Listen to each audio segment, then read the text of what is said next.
আরজিকর ঘটনায় দোষীদের ফাঁসির দাবিতে প্রতিবাদ মিছিল পথ অবরোধ করল বাতাসী নাগরিক মহামঞ্চ। এদিন খড়িবাড়ির বোলাইছড়া এবং শ্যামধন চোর থেকে প্রতিবাদ মিছিল করল নাগরিক মহামঞ্চ। পরে বাতাসী মোড়ে শিলিগুড়ি বিহারগামী জাতীয় সড়ক অবরোধ করে বিক্ষোভ করে নাগরিক মহামঞ্চের সদস্যরা। আরজিকরের দেওয়াল ভেঙে প্রমাণ লোপাট করা হয়েছে।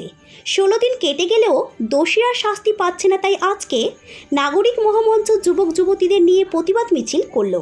যতদিন দোষীরা শাস্তি না পাচ্ছে বাতাসী নাগরিক মহামঞ্চ আন্দোলন করবে বলে জানান নাগরিক মহামঞ্চের সদস্য মনীষা সরকার। প্রত্যেকেই জানি যে আজকে সিবিআই এর হাতে যে আছে সেটা 4-5 দিন রাজ্য সরকার রেখে দিয়েছিল।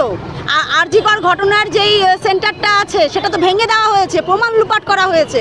আজকে 16 দিন হয়ে গেলে এখনো পর্যন্ত দোষীরা শাস্তি পাচ্ছে না। তারই প্রতিবাদে তো আজকে বাতাসীর থেকে নাগরিক মহামঞ্চ থেকে যুব ছেলেরা বোনেরা আমরা একত্রিত হয়ে আজকে এই প্রতিবাদ মিছিল করেছি।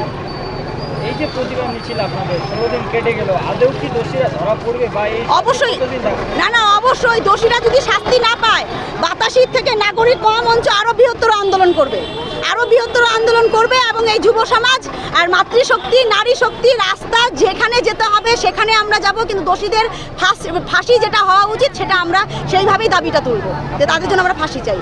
আমরা নাগরিক মহামঞ্চের সদস্য মনীষা সরকার।